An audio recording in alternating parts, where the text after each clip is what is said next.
The ESL drama is over and the beautiful game wins again. Hello and welcome to All Balls, a show that keeps you up to date with all the Premier League action and fantasy football tips.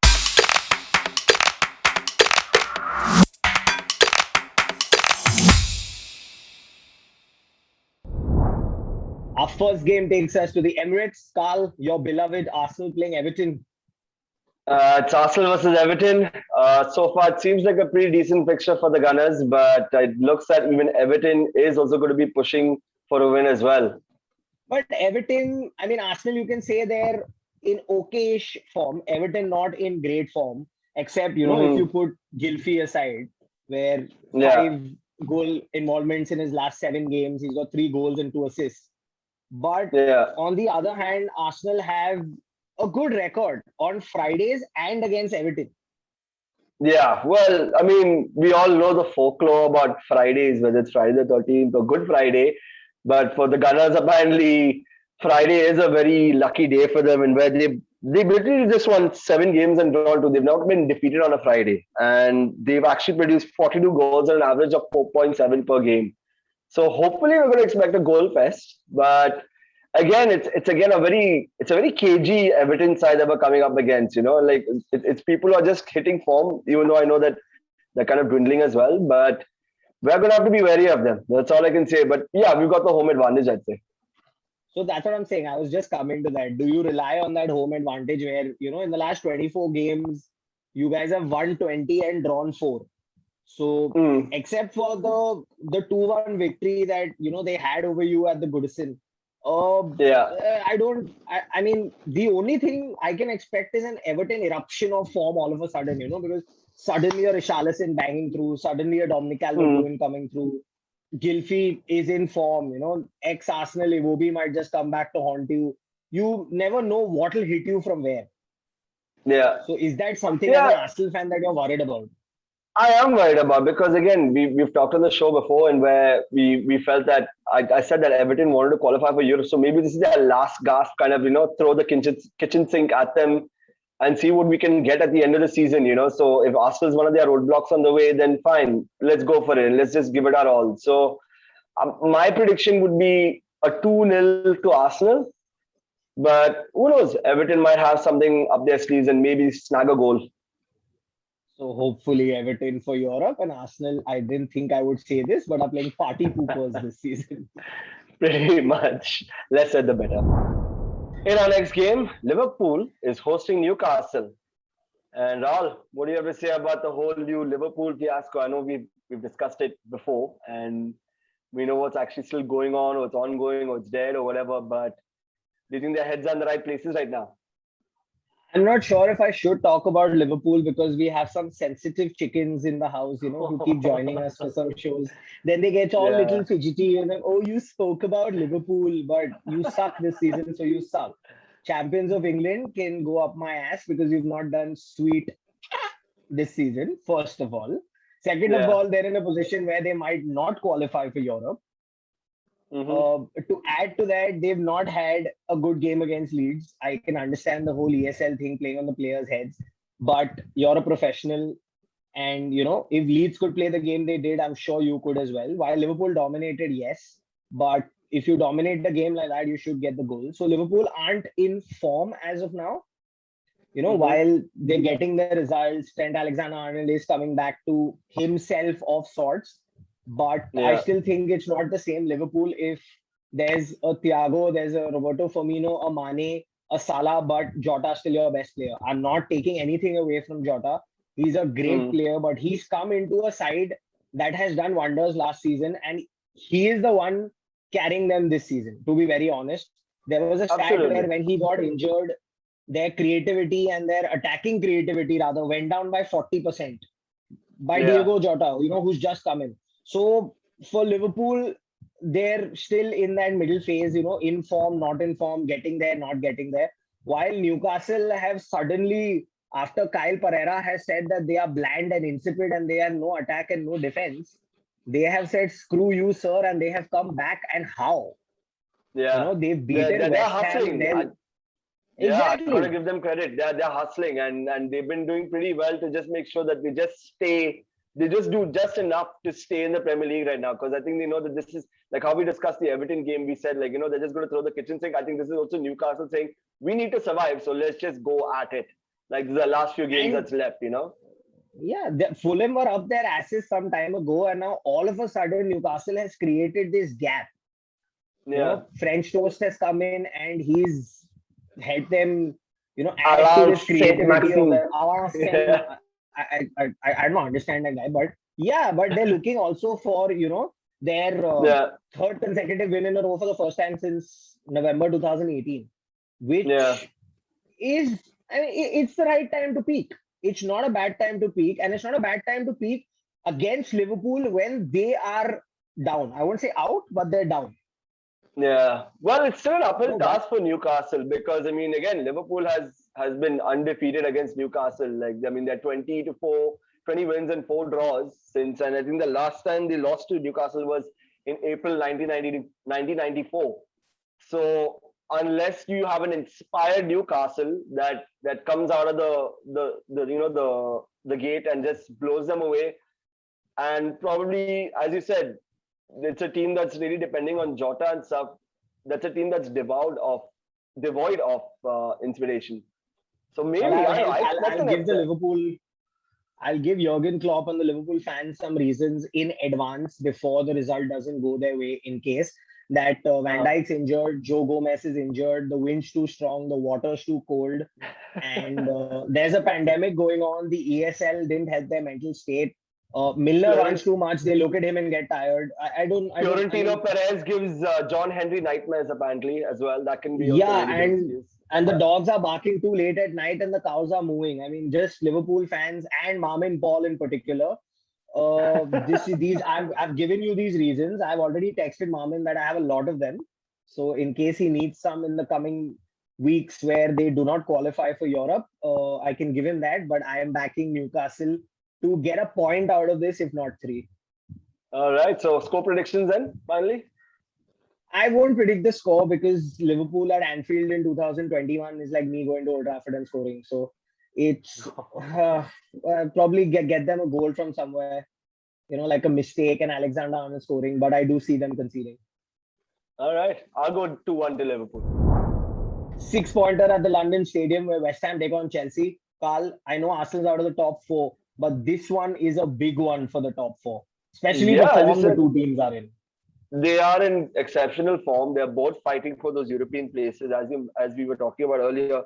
And West Ham right now trying to do their best to have their best results of home wins, going for their 10th home win, probably since 2001-2002, where they achieved 12. So they're trying to break that record as well. And you know what? And Moyes seems to be in control. Absolutely, the form that West Ham is in, I would be worried as Thomas Tuchel, even though he also does have an exceptional record so far at the start of his career in Chelsea. But he did have an exceptional record until West Brom kind of came and shattered that honeymoon period for them. Where before West Brom they had only conceded 2 goals, one of them being scored by Rudiger. Yeah, an own goal by Rudiger, and then this sudden Big Sam boom that has been given to them by West Brom, where they suddenly get 5. And I get messages. It was a 10-man Chelsea also that played. So that doesn't matter. It's a West Bromwich side that is struggling. Like I got messages from Chelsea fans saying that please take Chelsea apart in your next show because they played so badly. Then they go to the Champions League where yes, they conceded a late goal, but they were in control of the fixture. So Chelsea seem like a side that are in control of a game, but they don't have the goals. Even in their last game versus Brighton, they did not have the goals. It looked insipid. It did not look like Chelsea were going to score. The pundits said it, the commentators said it, and there were views, on different groups on WhatsApp, etc., where Chelsea don't look like scoring. They have this thing. Tuchel has this formation where he attacks with 5 and he defends with 5. But that does not seem to get you more than 1 or 2 goals a game. He is spoiled for choice in terms of the kind of players he wants to play, but he still doesn't know who will play. He still doesn't know whether Werner should play on the left, through the center, whether he needs a Giroud or a Tammy with him, Pulisic, Ziyech. Mount to play on the wing, Mount to play behind the striker, Mount to play next to a Jorginho, or if there's a Kante, Kovacic, there is so much choice and there is no goals. So Yeah. I'm not too sure about Chelsea's attack. Whereas on the other side, Jesse Lingard set the league on fire all of a sudden. Yeah. He's the Renaissance man. And again, he's also Yeah, another record breaker. I mean, he might become the second West Ham player to score 6 successive Premier League games since Diafra Sakho. yeah. I know those And fans remember, but yeah, Diafra Sakho. I remember him because he was some 6.1 or 5.9 in fantasy. And he was one of those bench picks. In 3-4 games, one goal he'll score or one stupid assist or something he'll give. But Mm. there's Lingard, who is now all of a sudden everyone in everybody's fantasy team. You expect him to score in every game. He is West Ham's Phil Foden as of today. Absolutely. You And we'll get They to Phil rely Foden, on but yeah, him. Yeah, he's been fantastic. and I see no shame or I see no embarrassment in saying Phil Foden, even though he's still that young. That's because he's running that City team, Mm. and But that's yeah, what Lingard is doing for West Ham. So, he's and galvanized that team very well, and I think he's really got them working well. I mean, you can just see there's an upbeat mood, even granted that they lost to Newcastle and stuff like that, but you can just see there's a spring in their step when they have Lingard on the pitch, and everyone just wants to just protect him at the same time, but at the same time give him his opportunity to score and to flourish as well. So you can see that they're collectively making sure that he keeps his good run of form going. he's expressing himself. So it's going to Hmm. be a good game because Tuchel can be the first manager to go unbeaten in his first 10 away games. West Ham is seriously looking at this win and seriously now considering Europe, since there are only like 6 games remaining. So Yeah. it's going to be a good game. Chelsea is looking for the 8-double over West Ham. It's a London derby. There is a lot that will go into this game. I feel it's going to be a cracker. I probably see this being the game of the weekend. I But think so again, too. I see West Ham. Yeah, but I just feel West Ham's going to edge it only because of their attacking strength or their attacking form. Yeah, I think I'll agree with you on that. I'll also probably give. I mean, sorry to all the Chelsea fans, but yeah, considering the amount of quality they have compared to what West Ham has, and West Ham just has pure spirit and inspiration right now that's just pushing them through. I'd also see probably West Ham, pulling one off against Chelsea. And I mean, I'm feeling sorry, but like when you have a guy like Werner who's struggling to score from even Pablo Escobar, you're going to have problems with your squad, at some point. So I don't know whether Tuchel can dig deep to get a victory, especially at West Ham. But I probably see this going probably 3-1 to West Ham. It'll be a cracker Even of a match, as you said, though. even if they win 1-0, the only difference is that you're sorry, I'm not. I hate Chelsea fans. Okay. Our next match is Sheffield against Brighton. Sheffield already, unfortunately, been relegated now to the next division, and Brighton almost edging away as well. Where do you think this game is going to go? I honestly think it's a no-brainer for Brighton, but I guess the facts It's also pretty simple. do. I mean, Brighton's playing the better football. Brighton Mhm. is showing the better form. They showed great spirit, great character versus Chelsea. They played some good football versus Chelsea. Mm. They kept Chelsea from scoring, which isn't a big deal. But they also had some good chances of their own. Even that Yeah, point was good for them to peel off as much as they could from that bottom three. So Sheffield, yes, can play party poopers. You've seen it before. I've seen it before, experienced it firsthand after the United defeat. But yeah, yeah, I don't really see Sheffield troubling Brighton too much. One, because there's no motivation anymore. They know yeah. they're gone, right? I mean, even if mathematically they were in the contest or in the league, you could have understood that there is some motivation to at least get there, get some points. But they know they're out. They've lost their manager, so it's just a very demotivating phase or a very low phase for Sheffield. Whereas Brighton have something to get out of this game. 3 points will go a long way for them in survival, and they just Mm. have the better quality players. Absolutely. I also think Sheffield is probably just, I mean, not knowing that they're already relegated, I think Sheffield is just going to play a team of the reserves. They're going to like start blooding the younger players because they know that these players are going to be very important for them to try and push for promotion the next season. Like You can just see that they have a guy like David McGoldrick, who's their top scorer, who's only scored 6 goals. Only Wolves and Fulham have a lower top scorer from the other teams. So it just goes to show that they really need to fix their firepower. They really need to work on a lot of things. Like again, like we've discussed this also in our previous episodes, that they didn't lose badly. They didn't lose their games badly. They never got whipped by anyone. But maybe they just need to tighten that defense and again maybe try and push again for the promotion to the Premier League. And with that also, I'd like to just segue and just give a shout out to Norwich City for being the team that's been promoted now for the next season of the Premier League, just in the same day that Sheffield got relegated. Cantwell is back.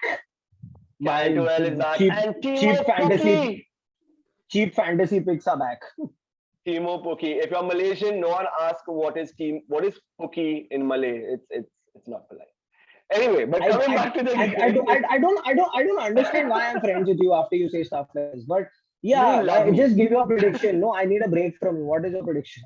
All right, I would say my prediction would be I'd see Brighton taking this easily 2-0. Danny Welbeck probably getting on the scoreboard again. Oh, good. And Leandro Trossard.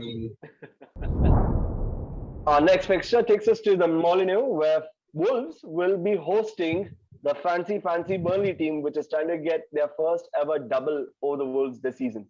Rahul, what do you think this game is going to take us? Fancy. Burnley is not fancy. Burnley is defense, wing, long ball, Chris Wood, goal.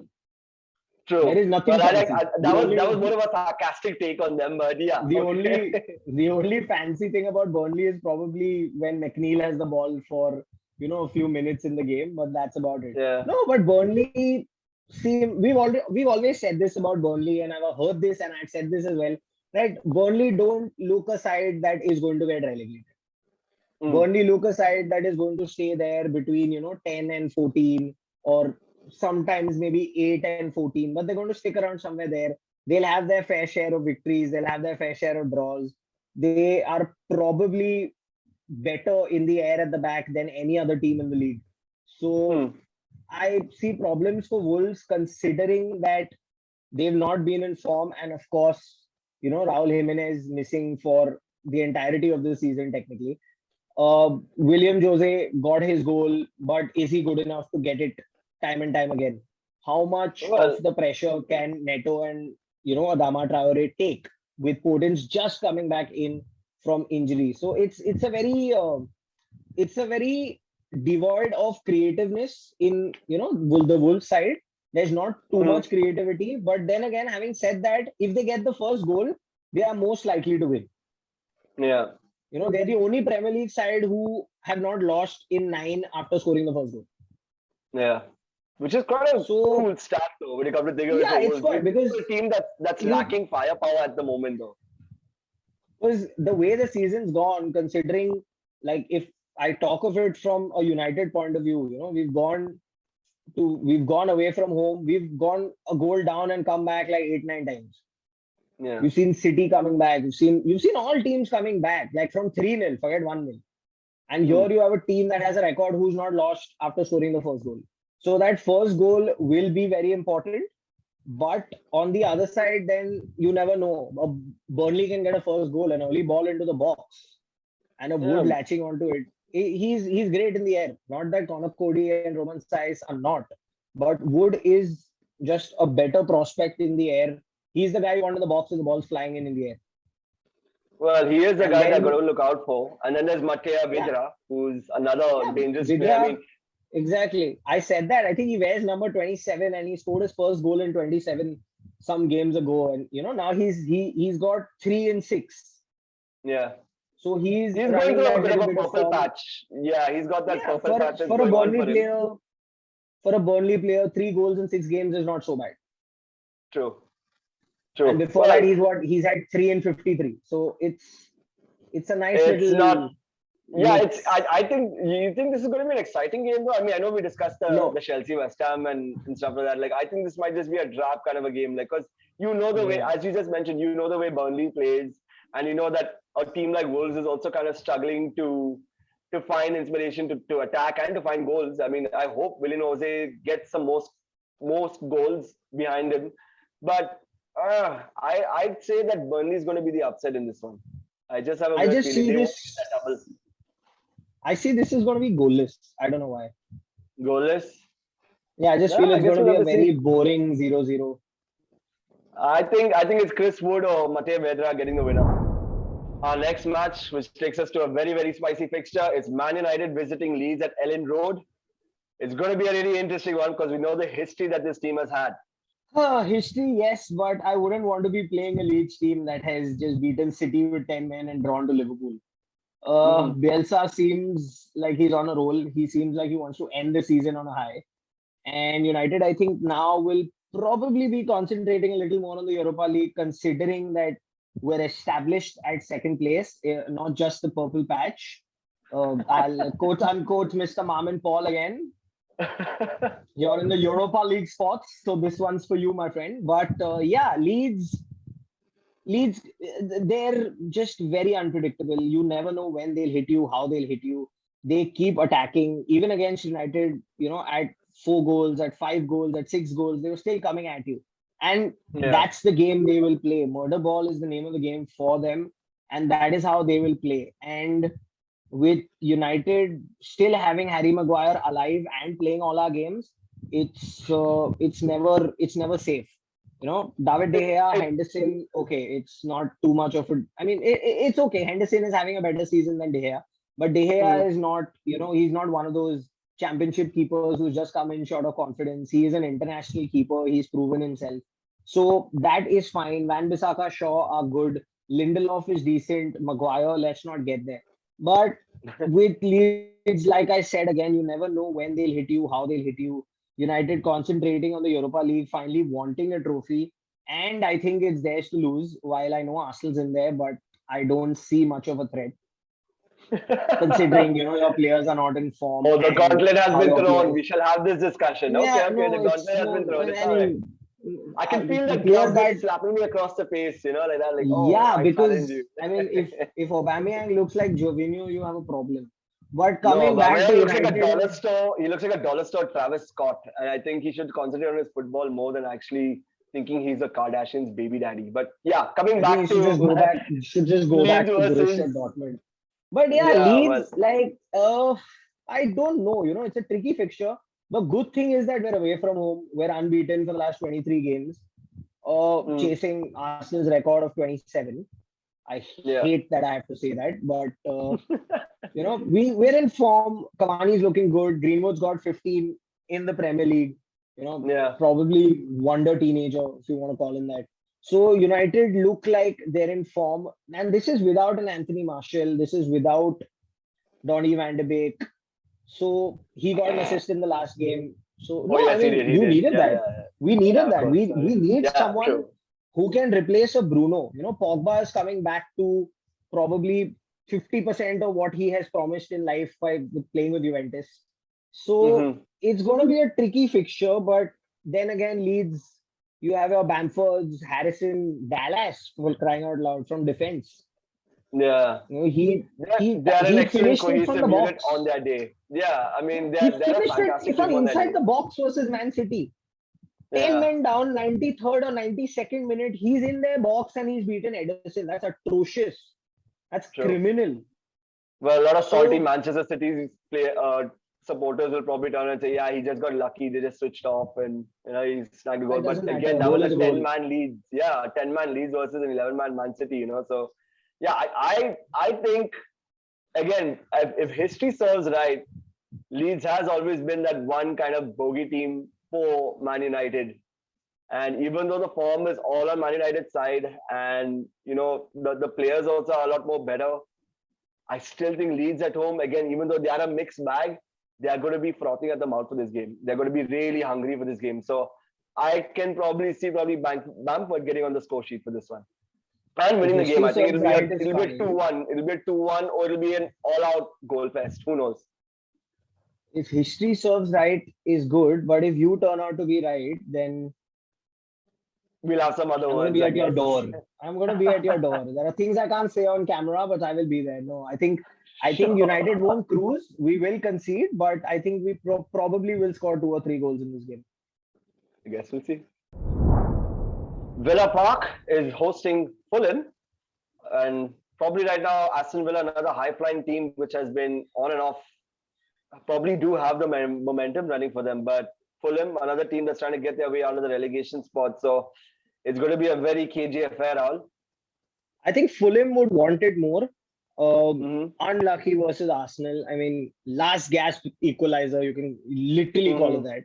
It was the dying seconds of the game. Whereas Villa, they went up very early versus Man City, but Yeah.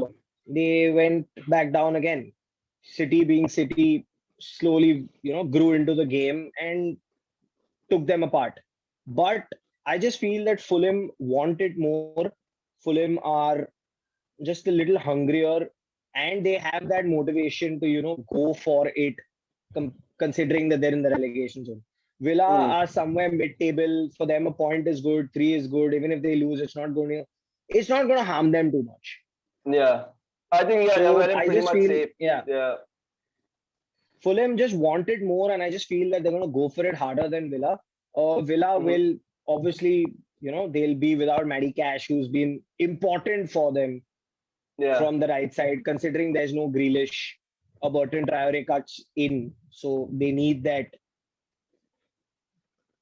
guy to run on the right wing.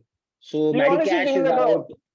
do you think like a team like Aston Villa, knowing that they're not exactly now challenging for Europe, they're not exactly they're almost going to be somewhat within mid-table at the rate they're going, considering their form and stuff like that. They're safe. They're not going to get relegated. We know that for sure. So, do you honestly think a team like Aston Villa would let the gas lower a little bit just to allow Fulham to try and get themselves a result in this game?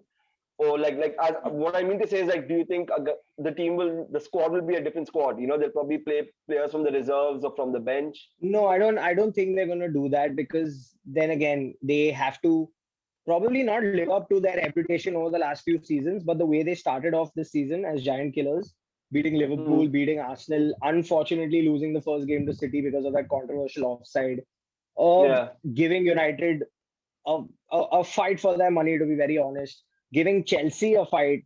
So they've given the big teams trouble. They hmm, have, they took Liverpool apart and then almost got a point against them, if not for that Alexander-Arnold goal. So yeah, Villa doesn't seem that way. They have characters like John Terry in that room, which I don't think he will allow them to take, the foot off the gas. They have something to hold on to, some reputation to hold on to, going from a side that was almost relegated to a side that is now probably feared by the so-called Big Six or the Big Eight. Though they have yeah, faded through the course of the season, I don't see them going easy on Fulham. Then again, this will play into Fulham's hands because Fulham likes that kind of game. yeah, Fulham likes, playing on the counter. Josh Maja is back in the goals. Lookman, Loftus-Cheek, they have the quality. So I just see Fulham being more hungry. So I would yeah, probably give them a 2-1 or a 2-0. yeah. I'll probably agree with you on that one as well. Leicester City versus Crystal Palace at the King Power, our final game. Leicester Yeah. fighting for top three. And they're playing against the Crystal Palace, which again, as mentioned, just like Aston Villa, they're kind of just mid-table, kind of obscurity. Although they can be, if they keep dropping in their form, they can also flirt with the relegation zone as well. But yeah, I think this is Leicester City. Just they're going to steamroll them, and I just have a Crystal feeling Palace that is like this crazy ball. You yeah, bounce it, you throw them, then you don't know where they'll bounce, how much they'll bounce, how high they'll bounce, how low they'll bounce. If yeah, Zaha is in a good mood, then cool. If Eze is having a good game, great. If Benteke is in form, amazing. If the yeah. favorite player of my co-host, Luka Milivojevic, is in form, then sure. But The yeah, penalty it's specialist. a very yeah, exactly. It's a very topsy-turvy team. Like you can't trust a team like Crystal Palace to go and be like, okay, they're gonna get something out of this game or they're gonna get a draw. Mm, Like you expect them to lose to Leeds, they beat Leeds. You expect them to win a game, they play the most pathetic football you'll see. yeah, So it's a very up and down kind of team. I'm not sure if they will be able to hold on to Zaha next season. yeah, Hopefully, better it's better they cash in because it's going to be difficult with this kind of form, with this kind of squad to keep a player like him at a club like this. And on the other yeah, hand, there's Leicester who's flying high. after going through to the finals of the FA Cup. Uh, Iheanacho is in some insane form. Yeah. He just keeps banging them in. This is very similar to what Vardy did in the title-winning season. Every game you Yeah. look at the score sheet and there's Iheanacho on it. True. They've got And he's Madison back. and he's living up to the reputation of famous Nigerian strikers also in the Premier League. Like he follows a really good legacy of Nigerian strikers that applied their trade also here in the Premier League. So I'm happy he's also hitting form, and I just think that he's definitely someone they're going to look out for when they play Palace. Yeah, and he's getting the goals. Madison's back. Vardy's not fired for a while, so that's something Palace should look out for. Yeah. And Leicester seem pretty sorted at the back with Pereira coming back, NDD's in there. They have a relatively fit squad to go and get the 3 points. And I don't see them having too much trouble with the kind of quality they have, with the kind of football they've been playing this season, and just the way Brendan Rodgers has gone about things. It's I think Europe seems likely for Leicester. How well they'll do in Europe is something we need to look out for next season. Depends on the players and all they get in. But I think they're good for Europe and they're good for a 3 points, probably a 2 or 3 nil or a 2 or 3-1. One of those those late goals, those compensation goals. It's one of those stories. So apart from that, I don't see Palace getting much from this, and I just see Leicester closing in on Europe pretty soon. More power at the king power. Big game week coming up for both ends of the table, but the biggest one being the London derby between West Ham and Chelsea, a true 6-pointer. That's it for this week's episode. Do not forget to like, share, subscribe, follow us on Instagram, and until next time, stay safe. Peace.